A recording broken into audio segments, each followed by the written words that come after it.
affordable again and keep it so that our children can stay here. My wife's a lot younger than me, 16 years. And, you know, I don't know how long I'm going to live, but I can tell you that I would like to see her stay here with my kids and her new husband if that happens. It would make me happy to know that was going on. And the way I look around, we had a conversation a couple of years ago. We don't need to be here. Why are we here? Home is home.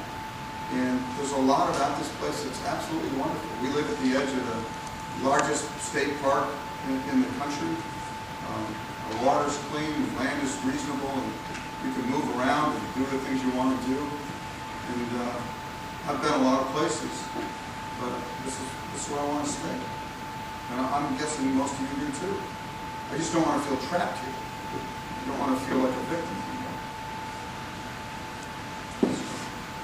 So I don't need a job. The pay is pretty damn good to the congressman, but I've already kind of spent more than I'll get. And the application process is brutal. Richard, I think Sean in the next. Yeah, you said you want to pay less to I just agree with that.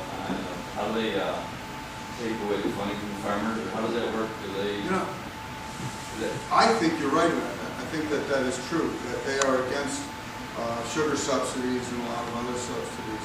You know, I read what they send me. I don't subscribe to everything they write, but you know, I read a lot of different things, and I'm interested in a lot of different things. So to me, everything's one issue at a time. Right. And I think also, to be frank, I know where I live, and I'll tell you again, if you don't do well, nobody does well.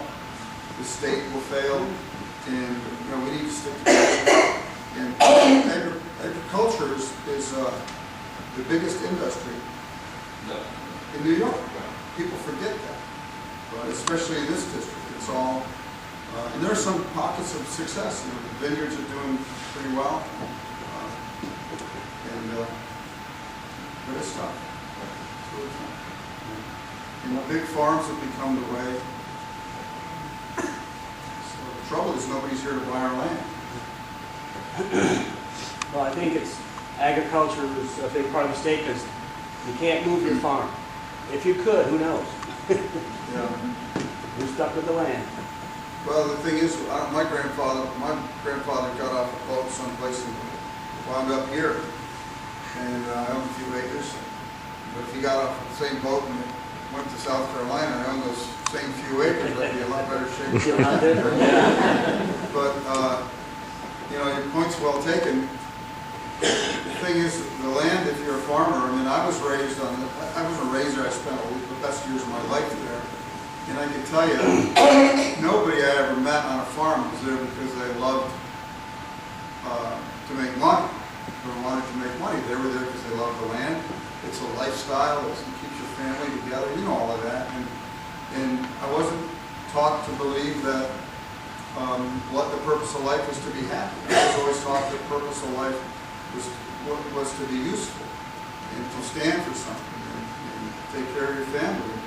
You know, that's what I learned. And I don't think that anybody expects to get wealthy working the land, but it shouldn't be the case that you should get shoved off of it either, with high taxes and all the other penalties. And now the state's talking about, you know, Mike O'Keefe's in favor of taking away the secret ballot in unions. It's called the card check. That has the potential to be a disaster for a lot of small businesses. And now they're talking about regulating manure. You've seen that. I mean, where do you draw the line? How much do they think we can take? What's stopping everybody from just throwing up their hands and walking away? I don't know. That's pretty depressing. But I'm happy. And I got my wife, Bill knows her, and 2 kids, and you know, I've been very fortunate. I have no regrets. Any other questions for Richard? Well, I certainly on behalf of Mark and Bill, I want to thank you all for coming out and demonstrating to Richard Hanna that we'll be with him this time.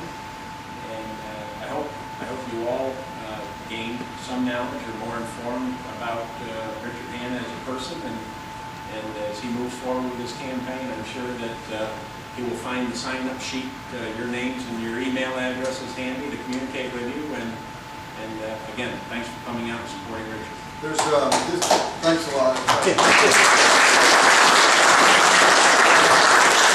It's obligatory that I say this, so we have a filing date by the end of the month.